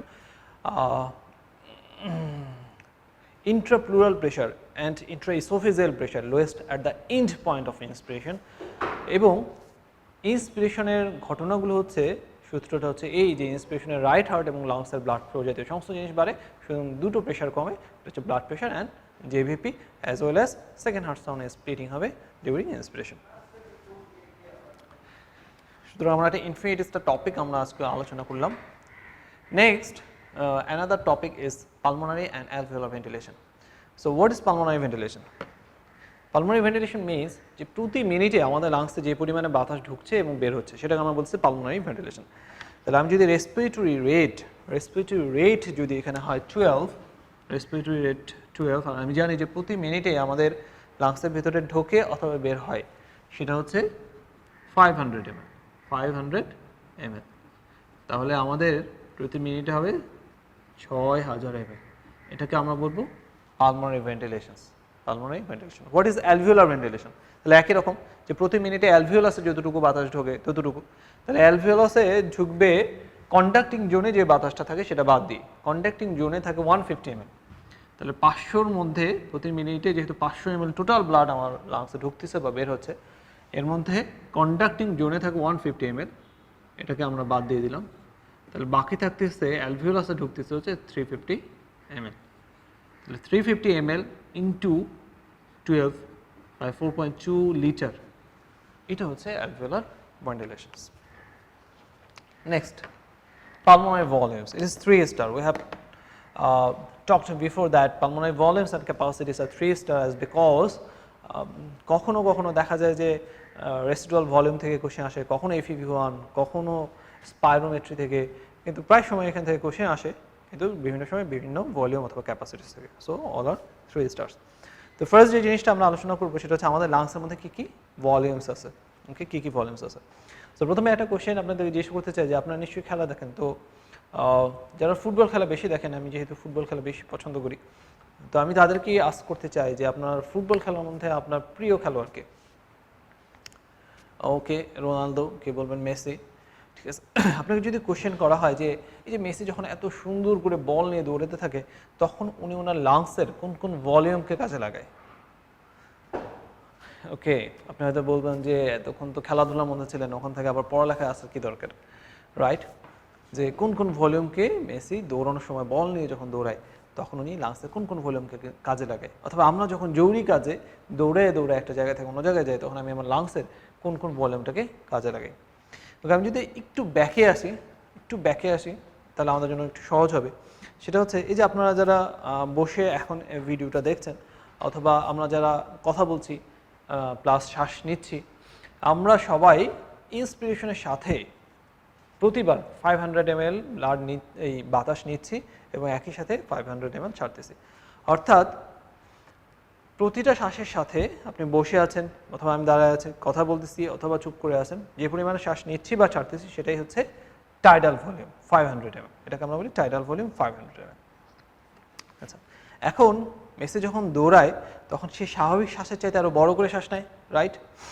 বড় করে শ্বাস নিচ্ছে এবং দৌড়াচ্ছে। তাহলে যে বড় করে শ্বাস নিচ্ছে, যে অতিরিক্ত যে পরিমাণ বাতাসটা সে নিচ্ছে, তাকে আমরা বলি ইন্সপিরেটরি রিজার্ভ ভলিউম। এটা সবসময় সে কাজে লাগায় না। তাহলে সবসময় আমরা যেটা ব্যবহার করতেছি inspiration expiration, that is tidal volume, এবং টাইডাল ভলিউমের চাইতে বেশি যেটা নিচ্ছে সেটার নাম হচ্ছে ইন্সপিরেটরি রিজার্ভ ভলিউম। এবং স্বাভাবিক নিঃশ্বাস যেটা আমরা ছাড়তেছি তার চাইতে অতিরিক্ত যেটা আমরা ছেড়ে থাকি দৌড়ানোর সময়, সেটাকে আমরা বলি এক্সপাইরেটরি রিজার্ভ ভলিউম। অ্যানাদার একটা ভলিউমস আছে লাংসে, সেটা হচ্ছে রেসিডুয়াল ভলিউম। ঠিক আছে, তো আমরা মনে রাখবো আসলে লাংসে একটা ভলিউম আছে যেই ভলিউমটার কোনো লজ্জাশরম কম, বা বেহায়া বা নির্লজ্জ, যে আপনি তাকে যতই গলা ধাক্কা দেন না কেন, যতই চেষ্টা করেন না কেন চাপাচাপি করে তাকে বের করতে, সে কোনোভাবেই লাংস থেকে বের হবে না। তাহলে লাংসের যেই ভলিউম বা যেই বাতাসটা কোনোভাবে কোনো চাপাচাপিতেই গলা ধাক্কা দেন, মারেন, কাটেন, লাথি দেন, গুতান, কোনোভাবেই বের করা যায় না, তাকে আমরা বলি রেসিডুয়াল ভলিউম। তাহলে এখানে দেখেন আর একটা গ্রাফিক্যাল প্রেজেন্টেশন দেখেন একটু, যে এটা হচ্ছে inspiration and expiration tidal volume 500 ml এই অংশটুকু।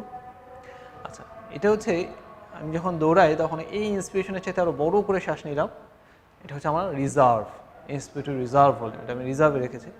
আবার আমি যখন দৌড়াদৌড়ি করতেছি তখন স্বাভাবিকের চাইতে অনেক বড় করে আমি শ্বাসটা ছাড়লাম, এটা হচ্ছে এক্সপিরেটরি রিজার্ভ ভলিউম, এই অংশটুকু এক্সপিরেটরি রিজার্ভ ভলিউম।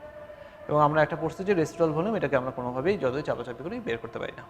তাহলে সবগুলোকে যদি আমি একসাথে যোগ করি সেটাকে আমরা বলি total lung capacity. Inspiratory reserve volume এবং টাইডাল ইন্সপিরেশন এই অংশটুকু যদি যোগ করি তাহলে আমার এটা হবে ইন্সপিরেটরি ক্যাপাসিটি।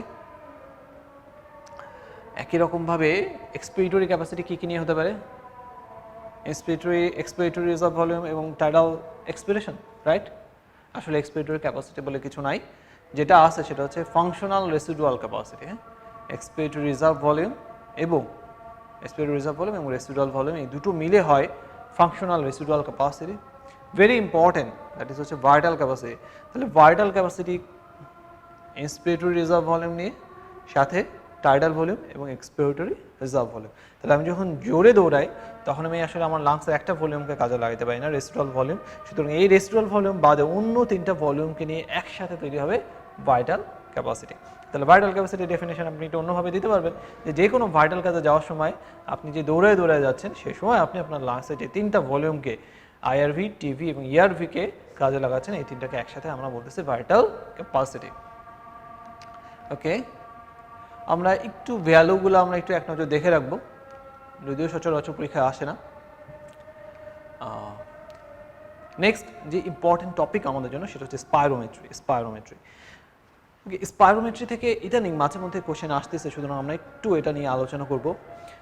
তো লাংসের ভলিউম মেজার করার জন্য এবং ক্যাপাসিটি মেজার করার জন্য যে মেশিনটাকে ব্যবহার করা হয় সেটাকে আমরা বলি স্পাইরোমিটার, এবং এই প্রসিডিউরটাকে আমরা বলি স্পাইরোমেট্রি। তাহলে স্পাইরোমেট্রি করে আমি আমার লাংসের কোন কোন ভলিউম এবং ক্যাপাসিটিকে মেজার করতে পারবো।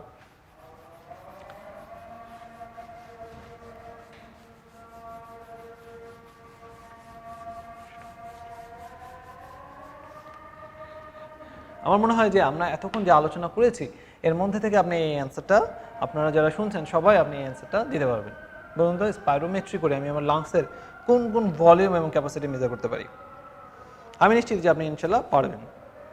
আচ্ছা, একটা ক্লু দেই, সেটা হচ্ছে স্পাইরোমেট্রির মাধ্যমে আমি আমার লাংসের একটা ভলিউমকে শুধু মেজার করতে পারবো না, right? That is residual volume, কারণ এটাকে কোনোভাবেই বের করা যায় না আমরা যতই চাপাচাপি করি। তাহলে রেসিডুয়াল ভলিউমকে যেহেতু আমি মেজার করতে পারবো না, সুতরাং রেসিডুয়াল ভলিউম সহ যে ক্যাপাসিটিগুলো আছে, কী কী capacity? Number one is total lung capacity, another one is functional residual capacity. Functional residual capacity সমান কী ছিল? Expiratory reserve volume plus residual volume. তাহলে এই দুটো ক্যাপাসিটি এবং এই একটা ভলিউম আমি স্পাইরোমেট্রির মাধ্যমে মেজার করতে পারবো না। তাহলে আমাকে যদি বলা হয় যে আপনি কি কি মেজার করতে পারবেন, অ্যান্সার হচ্ছে এই তিনটা ছাড়া অন্য সবগুলো আমি মেজার করতে পারবো। এর বাইরেও দু একটা জিনিস মেজার করা যায় না, কিন্তু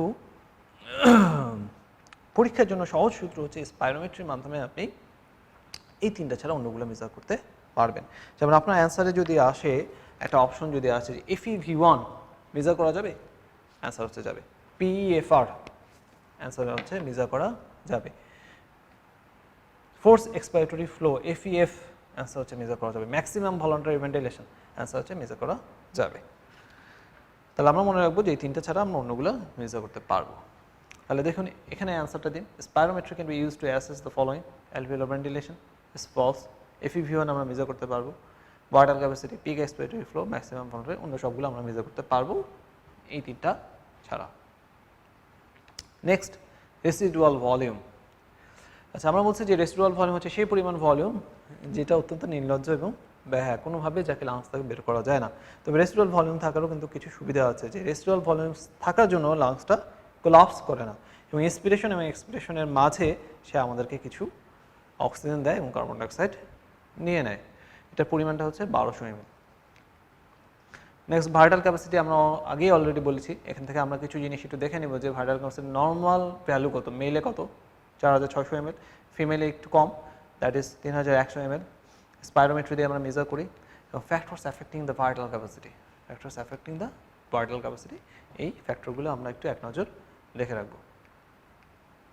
ওকে, next, FeV1 force expiratory volume in first second. আমরা এটা সবাই জানি, ইলাবোরেশনটা আমরা সবাই জানি। আমাদের যেটা মনে রাখতে হবে সেটা হচ্ছে FeV1 কার পার্ট, ফার্স্ট থিং।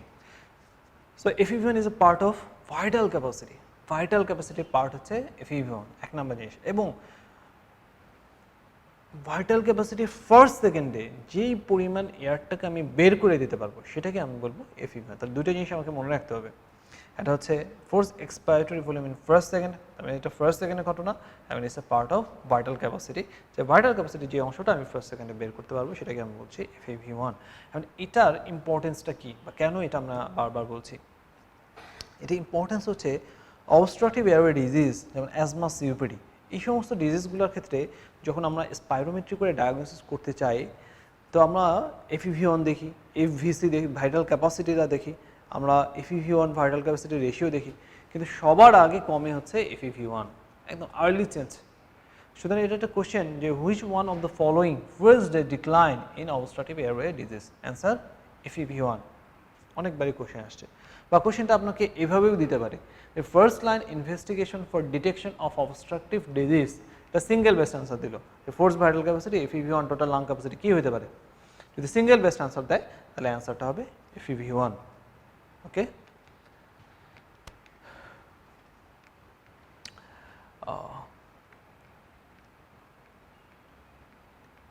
নেক্সট আমরা যদি একটু আলোচনা করি তাহলে পেজ নাম্বার 15-এ আপনি একটা জিনিস পাবেন। পেজ নাম্বার 15-এর নিচের দিকে respiratory function in old age, এটা আমরা একটু রিডিং দেখে নেব। পরের পৃষ্ঠায় চলে আসেন, পেজ নাম্বার 16। পেজ নাম্বার 16-এ পেজটা অত্যন্ত ইম্পর্টেন্ট পরীক্ষার জন্য, infinite to the power infinite star. দুটো জিনিস এই পেজে আমরা আলোচনা করবো, একটা হচ্ছে lung compliance, number one is lung compliance and another one is obstructive and restrictive airway disease difference. So what is lung compliance? Lung compliance থেকে কোশ্চেন দেখা যায় সচরাচর একটা ফুল কোশ্চেন আসে না সবসময়, কিন্তু দেখা যায় যে লাং কমপ্লায়েন্স রিলেটেড স্টেম কোনো না কোনো কোশ্চেনের মধ্যে আপনাকে দিয়ে দেয়, যার কারণে এটা ইনফিনিট স্টার। তো প্রথম যে জিনিসটা সেটা হচ্ছে what is lung compliance. What is lung compliance আমরা খুব সহজভাবে মনে রাখবো যে লাং কমপ্লায়েন্স মানে হচ্ছে ডিস্টেনশন অফ দ্য লাংস বা এক্সপানশন অফ দ্য লাংস, অর্থাৎ লাংসটাকে বড় হওয়া, লাংসটা ফোলা। ওকে, যদিও এই ডিস্টেনশনের সাথে একটা প্রেশারের সম্পর্ক আছে, যে একটা নির্দিষ্ট পরিমাণ প্রেশার বাড়লে কি পরিমাণ লাংসটা এক্সপান্ড করে সেটাই আমরা লাং কমপ্লায়েন্স দিয়ে বুঝে থাকি। কিন্তু সিম্পলি আমরা যদি মনে রাখতে চাই বা আমরা যদি বলি তাহলে আমরা মনে রাখবো এটাই যে লাং কমপ্লায়েন্স মানে লাংস ডিস্টেনশন অর এক্সপানশন। আচ্ছা, নেক্সট যে জিনিসটা যে কোন কোন ক্ষেত্রে লাং কমপ্লায়েন্স বাড়ে আর কোন কোন ক্ষেত্রে লাং কমপ্লায়েন্স কমে, খুব ফ্রিকুয়েন্ট একটা কোশ্চেন আসে।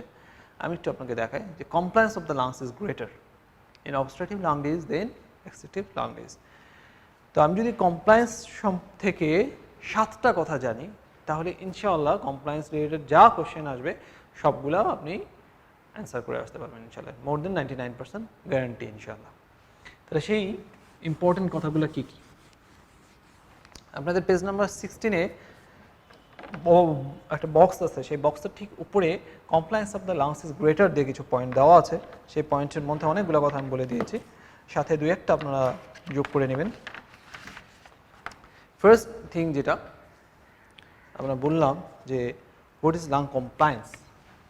সো লাং কমপ্লায়েন্স মানে ফার্স্ট আমরা বলছি এটা ডিস্টেনশন বা এক্সপানশন, ঠিক আছে। তাহলে আমাদের যে কোশ্চেনটা ছিল যে লাং কমপ্লায়েন্স কোথায় বেশি, অবস্ট্রাকটিভ লাং ডিজিজে বেশি নাকি রেস্ট্রিকটিভ লাং ডিজিজে বেশি।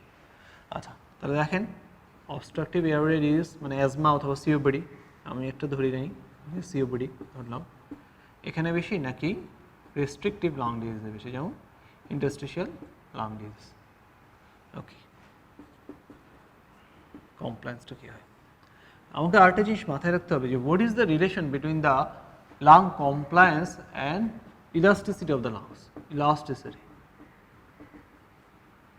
ইলাস্টিসিটি মিনস অ্যালভিওলাসের যে ইলাস্টিসিটি আছে, যে আমি যদি এটা ইলাস্টিক ফাইবারকে টেনে ছেড়ে দিই তাহলে সেটা আবার ছোটো হয়ে যাচ্ছে।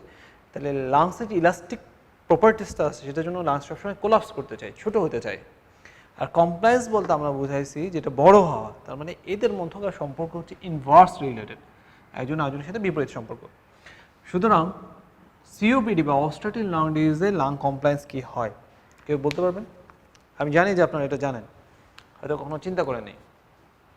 আচ্ছা, সিওপিডিতে আমরা একটু এক্সরে দেখি যে এটা normal x-ray and this one is x-ray of COPD patient. তাহলে সিওপিডি পেশেন্টের ক্ষেত্রে এক্সরেতে আমরা কী কী ফাইন্ডিংস পাই আমরা সবসময় বলে থাকি, এটা হচ্ছে hyper inflation of the lung face. Hyper inflation of the lung face, hyper inflation মানে কি বড় হয়েছে। তাহলে সিওপিডি বা অবস্ট্রাকটিভ লাং ডিজিজে যেহেতু লাংটা বড় হয়ে গেছে, তাহলে কমপ্লায়েন্স কী হয়েছে, এক্স্যাক্ট কমপ্লায়েন্স এখানে বেড়ে গেছে, কমপ্লায়েন্স বাড়ছে। যদি কমপ্লায়েন্স বাড়ে তাহলে এখানে ইলাস্টিসিটি কী হবে, ডিক্রিজ, ইলাস্টিসিটি এখানে ডিক্রিজ। রেস্ট্রিকটিভ লাং ডিজিজের একটা এক্সট্রা দেখেন, রেস্ট্রিকটিভ লাং ডিজিজ এখানে দেখা যাচ্ছে রেটিকুলো নোডুলার শ্যাডো আমরা দেখতে পাচ্ছি। তাহলে রেস্ট্রিকটিভ লাং ডিজিজ মানে সেটা হচ্ছে রেস্ট্রিকশন হয়ে গেছে, মানে ছোটো হয়ে গেছে। তাহলে রেস্ট্রিকটিভ লাং ডিজিজ যেহেতু এটা ছোটো হয়ে যায়, সুতরাং এক্ষেত্রে কমপ্লায়েন্স কমে যাবে এবং ইলাস্টিসিটি বেড়ে যাবে। তাহলে অবস্ট্রাকটিভের সাথে রেস্ট্রিকটিভের সম্পর্ক কেমন, কমপ্লায়েন্সের ক্ষেত্রে বিপরীত সম্পর্ক। ওকে, তাহলে ফার্স্ট ওয়ান আমরা একটা যেটা জানলাম যে লাং কমপ্লায়েন্স সম্পর্কে, সেটা হচ্ছে অবস্ট্রাকটিভ এবং রেস্ট্রিকটিভ এয়ারওয়ে ডিজিজের ক্ষেত্রে লাং কমপ্লায়েন্স কেমন থাকবে, এক। দুই নাম্বার সেটা হচ্ছে কোন বয়সে লাং কমপ্লায়েন্স কেমন, লাং কমপ্লায়েন্স কোন বয়সে কেমন। আমরা মনে রাখবো যে যত বয়স বাড়তে থাকে লাংসের যে ইলাস্টিক প্রপার্টিসটা আছে সেটা তত কমতে থাকে, যার ফলে লাংসটা বেশি ফুলে থাকে বা ডিস্টেনশন হয়ে থাকে। সুতরাং লাং কমপ্লায়েন্স সবচেয়ে বেশি হচ্ছে ওল্ড এজে, দেন অ্যাডাল্ট, দেন ইনফ্যান্ট। ওকে, নাম্বার টু। নাম্বার থ্রি, দাঁড়ায় থাকলে কমপ্লায়েন্স বেশি হবে না শুয়ে থাকলে আমরা জানি যে ডায়াফ্রামটা উপরের দিকে চলে আসে, সুতরাং কমপ্লায়েন্স কমে যায়, দাঁড়ায় থাকলে কমপ্লায়েন্সটা বাড়ে। তিন। নাম্বার ফোর, লাংসের কোন অংশে কমপ্লায়েন্স বেশি, অ্যাপেক্সে নাকি বেজে, বেজের compliance is greater than apex. Number five, আপনাকে যদি প্রশ্ন করা হয় যে compliance of the lungs is greater than the compliance of the lungs and thorax together, এটা মানে কি, শুধু লাংসের কমপ্লায়েন্স বেশি নাকি লাংস এবং থোরাক্সের কমপ্লায়েন্স একসাথে বেশি? কি মনে হচ্ছে যে লাংস এবং থোরাক্সের কমপ্লায়েন্স একসাথে যোগ করলে বেশি হবে? কিন্তু আসলে বিষয়টা এরকম না, যে এখানে আমার মাসকুলোস্কেলেটাল একটা কেজ আছে, তাই তো। এখন লাংসটাকে যদি আমি ফুলাই বা ডিস্টেনশন করি তাহলে সে চাইলেও অনেক বেশি ডিস্টেন্স হতে পারবে না। তাহলে যখন থোরাক্সও আছে লাংসও আছে তখন তার ডিস্টেনশনটা কম। কিন্তু আমি সাপোজ আমার এই যে রিপ কেসটা আছে সেটাকে পুরোটা সরাই ফেললাম, শুধু লাংস, তাহলে এখন আমি যদি লাংসটাকে ফুলাই তাহলে দেখা যাবে লাংসটা অনেক বেশি ডিস্টেনশন হবে। অর্থাৎ শুধু লাংসের compliance is greater than lungs and thorax together. Number six, একটা জিনিস আমরা মনে রাখবো, আমাদেরকে অনেক সময় কোশ্চেন দেয় যে একটা অ্যালভিওলাই, এটা ফ্লুইড ফিল্ড, পানি দিয়ে দিছি, আর একটা অ্যালভিওলাস তার মধ্যে বাতাস আছে এয়ার, কোনটার কমপ্লায়েন্স বেশি হবে? কি মনে হচ্ছে যে যেটাতে বাতাস বেশি সেটা বেশি ফুলে থাকবে, রাইট? কিন্তু আসলে একটু অন্যরকম। আচ্ছা, তার আগে আমি একটু আপনাদের কয়েকটা কোশ্চেন করে নিই। যেহেতু লাংসের ভিতরে আমরা এখন ফ্লুইড নিয়ে আলোচনা করব, লাংসের ভিতরে পানি, এটার নাম কি? না অ্যালভিওলাসের ভিতরে পানি, এটার নাম কি? প্লুরাল এফিউশন? নো, লাংসের ভিতরে পানি, দ্যাট ইজ পালমোনারি ইডিমা। আর লাংসের বাইরে পানি, that means fluid in the pleural space, that is pleural effusion or hydrothorax. Second, লাংসের ভিতরে পাজ, এটাকে আমরা কি বলি? এমপাইমা? নো নো, লাংসের ভিতরে pus, that is lung abscess. লাংসের বাইরে pus, that is empyema thoracis. Okay, third one, লাংসের ভিতরে বাতাস, সেটার নাম কি? Pneumothorax, emphysema. লাংসের ভিতরে বাতাস, that is normal. Okay, that is normal. আমরা সব কিছু প্যাথোলজি চিন্তা করতে করতে মনে হয় লাংসের ভিতরে বাতাস, that is a pathology. No, it's normal. যদি বলা হয় লাংসের ভিতরে অনেক বেশি বাতাস, দেন ইট ইজ এমফাইসেমা। লাংসের বাইরে বেশি বাতাস, দ্যাট মিনস প্লুরাল স্পেসে বেশি বাতাস, দ্যাট ইজ নিউমোথোরাক্স। ওকে, সুতরাং আমাকে যদি বলা হয় একটা পেশেন্ট যার অ্যালভিওলাসের ভিতরে ফ্লুইড, তার কমপ্লেন্স বেশি হবে নাকি যার বাতাস তার কমপ্লেন্স বেশি হবে? অ্যান্সার কি? অ্যান্সার হচ্ছে যে প্রথমে চিন্তা করতে হবে যে লাংসের কলাপস করার জন্য কি কি ফ্যাক্টর দায়ী। লাংস যে কোলাপস করতে চায় এটার জন্য দুইটা ফ্যাক্টর দায়ী। একটা হচ্ছে এই অ্যালভিওলাসগুলো একটা ইলাস্টিক প্রপার্টিস আছে যার ফলে লাংসটা কোলাপস করতে চায়, এক। আর দুই নাম্বার, লাংসের ভিতরে এই অ্যালভিওলাসের ভিতরে কিছু ফ্লুইড থাকে, এই ফ্লুইডগুলো একটা একটার সাথে সবসময় মিশে যেতে চায়, যেটাকে বলা হয় সারফেস টেনশন। এটা আমরা ইন্টারে পড়ে আসছি। তাহলে এই যে সারফেস টেনশন, এই সারফেস টেনশনের কারণে অ্যালভিওলাসটা কোলাপস করে যেতে চায়। তাহলে এই দুইটা ফিজিওলজিক ফ্যাক্টরের জন্য লাংস কোলাপস করে যায়। তাহলে যখন সারফেস টেনশনটা কাজ করে তখন অ্যালভিওলাইটা ছোট থাকে, অর্থাৎ তার কমপ্লায়েন্স বেশি থাকে না। তাহলে যখন আমি এটার মধ্যে পানি দিয়ে দেওয়া হয়, যখন এটার ভিতরে পানি দিয়ে দেওয়া হয়, তখন এই ফ্লুইডগুলো যেগুলো আছে সেগুলার সারফেস টেনশনটা আস্তে আস্তে কমে যেতে থাকে।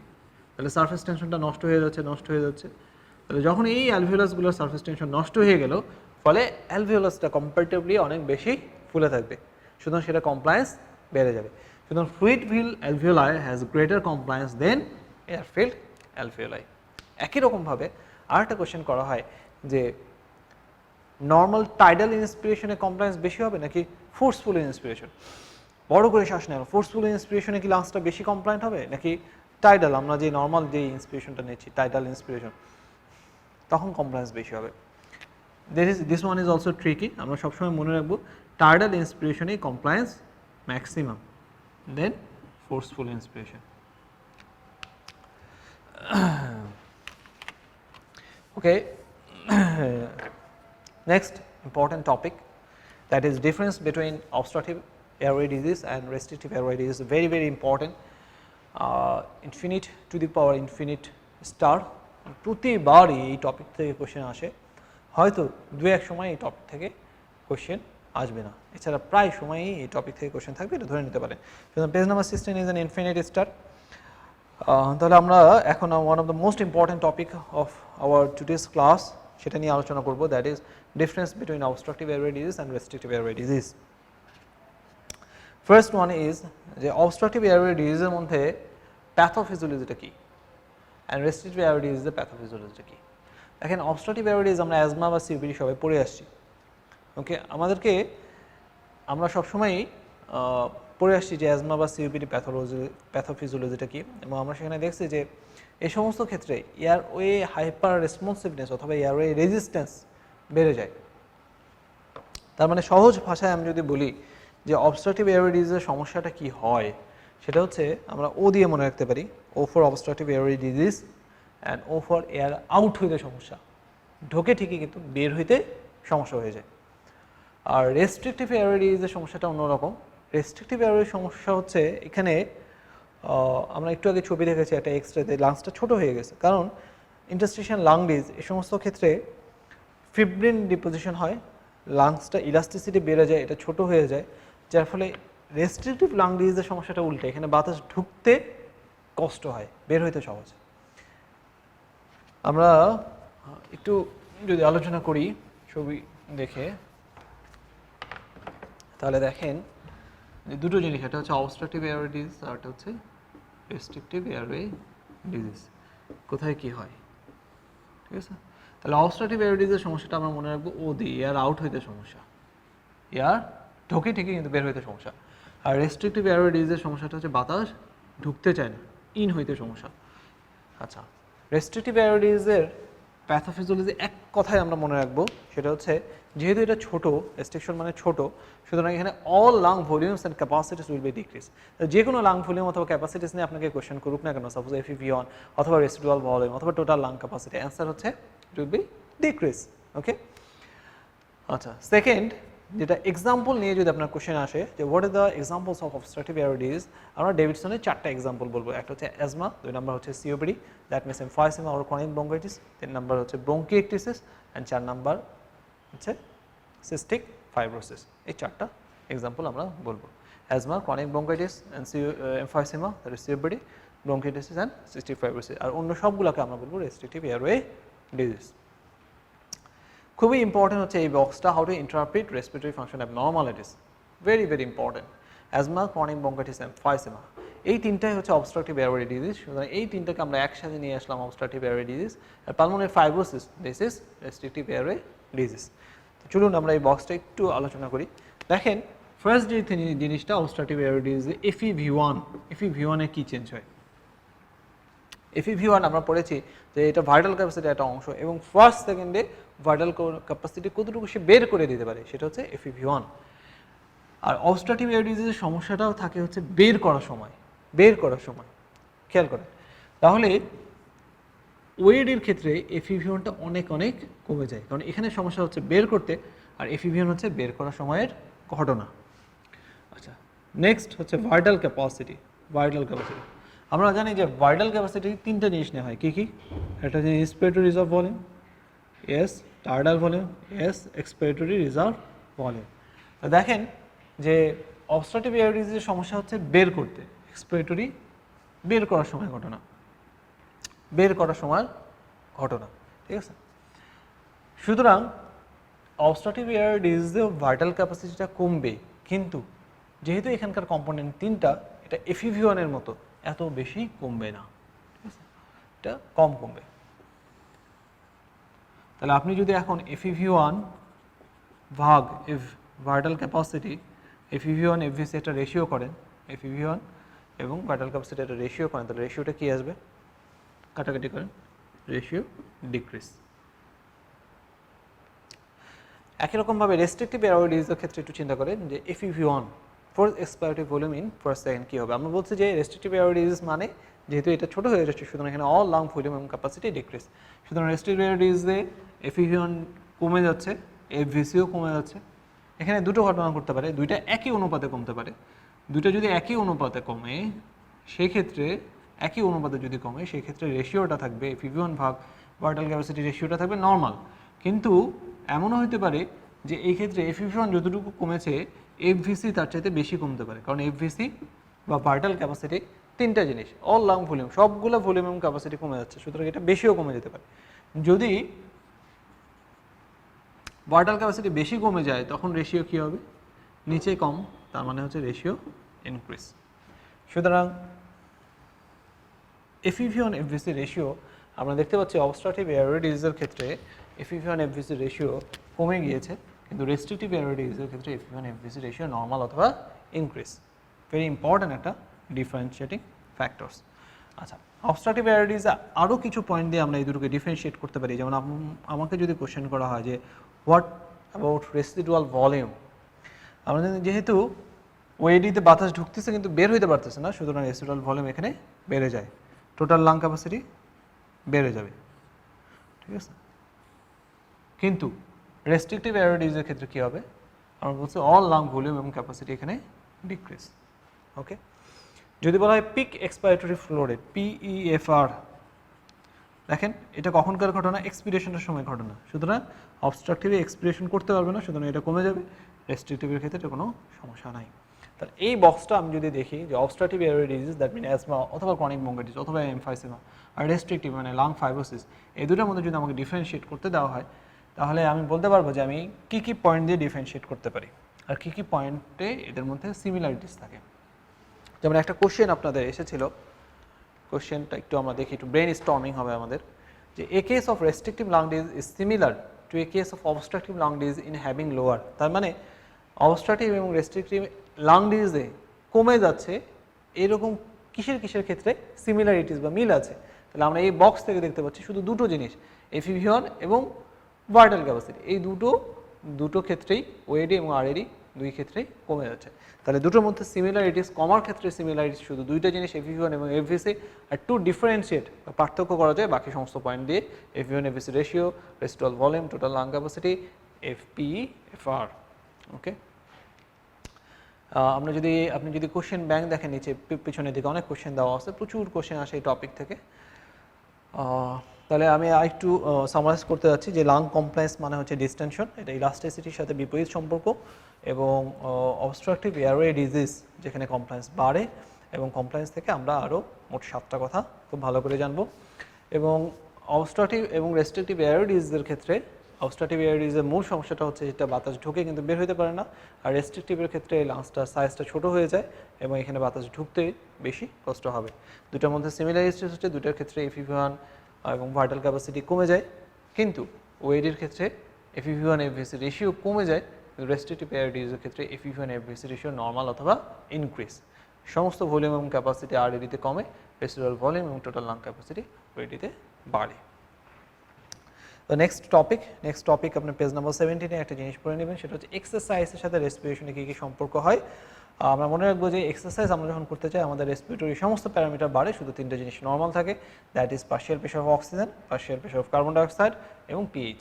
এই 3টে জিনিস নর্মাল থাকবে, বাকি সব কিছুই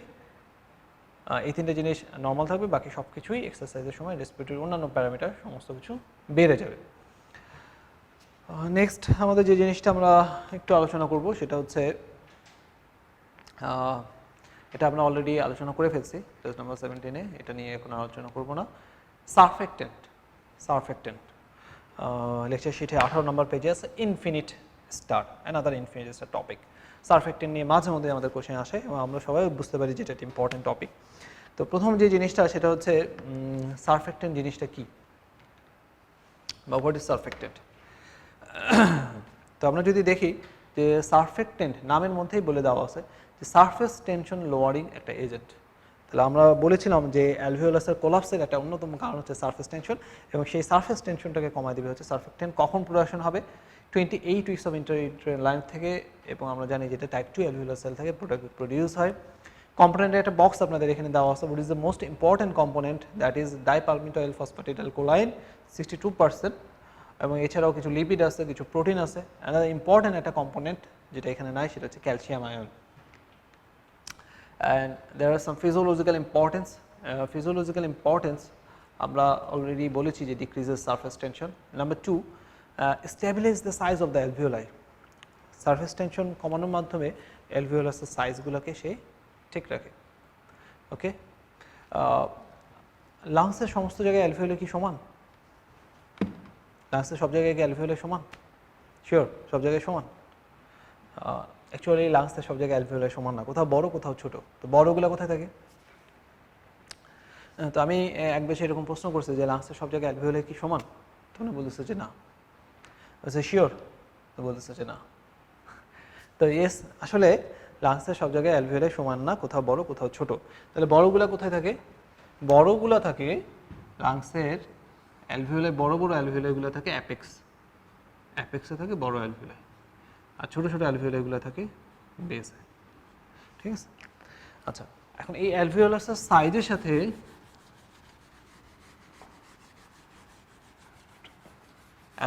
সাইজের সাথে কোলাপসের একটা সম্পর্ক আছে। কোন ধরনের অ্যালভিওলাই বেশি কোলাপস করতে পারে? নেক্সট কোয়েশ্চেন, অ্যান্সার হচ্ছে ছোট অ্যালভিওলাই। কারণ কি? Collapse is inversely related with radius of alveolus. তার মানে অ্যালভিওলার যদি রেডিয়াসটা বেশি হয়, বড় হয়, তাহলে সেখানে কোলাপস হবে কম, আর অ্যালভিওলাস যদি ছোট হয় তাহলে সেক্ষেত্রে কোলাপস হবে বেশি। তো সারফেক্টেন্টের মেইন ভূমিকা হচ্ছে এই ছোটোগুলোর ক্ষেত্রে সেটা সে কোলাপস করতে দেয় না, আর বড়গুলোর ক্ষেত্রে সারফেক্টেন্ট সেটাকে আরও বেশি হাইপার ইনফ্লেশন হতে দেয় না বা আরও বেশি ফুলতে দেয় না। সব মিলে সারফেক্টেন্টের ইম্পর্টেন্ট ফাংশন হচ্ছে it stabilises the size of alveoli. 3 number point is very important, prevents pulmonary oedema. মাঝে মধ্যে বিভিন্ন রকম পরীক্ষায় সারফেক্টেন্টের এই ভূমিকাকে নিয়ে কোশ্চেন আসে। তাহলে কীভাবে আমরা এক্সপ্লেন করতে পারি যে সারফেক্টেন্ট প্রিভেন্ট পালমোনারি এডিমা? একবার একটা পরীক্ষায় এসেছিল যে সারফেক্টেন্ট কোথায় থাকে অ্যালভিওলাসের ভিতরে। দ্য অ্যান্সার ইজ সারফেক্টেন্টের অবস্থা হচ্ছে এয়ার এবং একদম ভিতরে এপিথেলিয়ামের উপরেই থাকে অ্যালভিওলার একটা ফ্লুইড লেয়ার, এই দুইটার মাঝে থাকবে হচ্ছে সারফেক্টেন্ট। এটা হচ্ছে সারফেক্টেন্ট। তাহলে এয়ার এবং অ্যালভিওলার ফ্লুইড লেয়ারের মধ্যে থাকে সারফেক্টেন্ট। আচ্ছা, আর আমরা জানি যে অ্যালভিওলাসের চারপাশে ক্যাপিলারি, তাহলে এটা একটা ক্যাপিলারি। প্রত্যেকটা ক্যাপিলারিতে একটা হাইড্রোস্ট্যাটিক প্রেশার ক্রিয়েট করে, যেমন গ্লোমেরুলার ক্যাপিলারিতে একটা হাইড্রোস্ট্যাটিক প্রেশার ক্রিয়েট করে। তাহলে এই যে ক্যাপিলারিতে একটা হাইড্রোস্ট্যাটিক প্রেশার আছে, এই হাইড্রোস্ট্যাটিক প্রেশারটা চায় অ্যালভিওলাসের মধ্যে কিছু ফ্লুইড, কিছু আরবিসি এগুলোকে ঢুকে দেয়। আর অ্যালভিওলাসের মধ্যে যদি ফ্লুইড ঢুকে যায় সেটাকে আমরা বলি পালমোনারি এডিমা। তাহলে এই যে অ্যালভিওলাসের ভিতরে ফ্লুইড ঢোকাটা, এটাকে প্রিভেন্ট করে দুটো জিনিস, একটা হচ্ছে এই সারফেক্টেন্ট এবং আরেকটা হচ্ছে অ্যালভিওলার ফ্লুইড লেয়ার। এই দুজন মিলে, সারফেক্টেন্ট এবং অ্যালভিওলার ফ্লুইড লেয়ার, এই দুজন মিলে এই যে ক্যাপিলারি ফিল্ট্রেশন প্রেশার সেটাকে প্রিভেন্ট করে and it prevents pulmonary oedema. সারফেক্টেন্টের একটা কাজ হচ্ছে it decreases the filtration pressure as well as it prevents pulmonary oedema. আর যেহেতু সারফেস টেনশন কমায়, সুতরাং it increases lung compliance. Okay, তাহলে ডেফিসিয়েন্সি হলে আমরা বিপরীত ইফেক্টগুলো আমরা পাবো। খুব ইম্পর্টেন্ট একটা ফাংশন যেটা দেখেন সারফেক্টেন্ট থেকে প্রচুর কোশ্চেন আসে, খুব ইম্পর্টেন্ট একটা সিনড্রোম যেটা আমরা সারফেক্টেন্ট না থাকলে পাই, সেটা হচ্ছে ইনফ্যান্ট রেসপিরেটরি ডিস্ট্রেস সিনড্রোম। এটা কিভাবে হয়? যে একটা বাচ্চা, সাপোজ একটা বাচ্চা 26 উইক্সে জন্মগ্রহণ করলো, 26 উইক্স, তাহলে যেহেতু 26 উইক্সে তার ক্ষেত্রে সারফেক্টেন্ট থাকতেছে না, সুতরাং তাদের সারফেক্টেন্ট লেয়ারটা নাই। যেহেতু সারফেক্টেন্ট নাই, সুতরাং এই যে ফিল্ট্রেশন প্রেশার সেটাকে সে প্রিভেন্ট করতে পারতেছে না, এবং এই ক্যাপিলারি ফিল্ট্রেশনের ফলে অ্যালভিওলাসের ভিতরে ফ্লুইড ঢুকে গেল।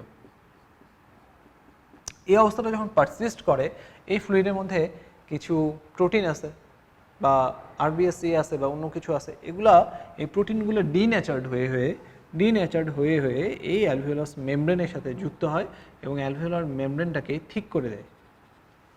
ডিনেচার্ড প্রোটিনগুলো অ্যালভিওলার মেমব্রেনের সাথে যুক্ত হয়ে অ্যালভিওলার মেমব্রেনটাকে ঠিক করে দিল। এই মেমব্রেনটাকে তখন আমরা বলি হায়ালিন মেমব্রেন, এবং এই ডিজিজটাকে তখন আমরা বলি হায়ালিন মেমব্রেন ডিজিজ অথবা ইনফ্যান্ট রেসপিরেটরি ডিস্ট্রেস সিনড্রোম। ঠিক আছে, একই রকমভাবে স্মোকিং, এক্সেসিভ স্মোকিং দেখা যায় টাইপ 2 নিউমোসাইটকে ডিস্ট্রাকশন করে, ফলে সারফেক্টেন্টের ডেফিসিয়েন্সি হয়। সেক্ষেত্রে হতে পারে অ্যাকুইট রেসপিরেটরি ডিস্ট্রেস সিনড্রোম অথবা করোনা ভাইরাস এআরডিএস করে পেশেন্টের ক্ষতি করতেছে, বার্ন, প্যানক্রিয়াটাইটিস, এই সমস্ত ক্ষেত্রে অ্যাডাল্ট রেসপিরেটরি ডিস্ট্রেস হতে পারে। তাহলে সারফেক্টেন্টের ক্ষেত্রে আমরা আলোচনা আবার একটু সামারাইজ করতেছি যে সারফেক্টেন্টের কাজ হচ্ছে decrease surface tension, type 2 cell থেকে তৈরি হয় এবং এটা 28 উইকস অফ ইন্ট্রাইউটেরাইন লাইফ থেকে সিক্রেট করে। মেইন কম্পোনেন্ট হচ্ছে ডাইপারমিটাইল ফসফেটিডাইলকোলাইন এবং ইট stabilize the size of the alveoli as well as increase the compliance and it prevents pulmonary edema. Yes, and deficiency of surfactant causes one of the important disease, that is infant respiratory distress syndrome or hyaline membrane disease. Okay.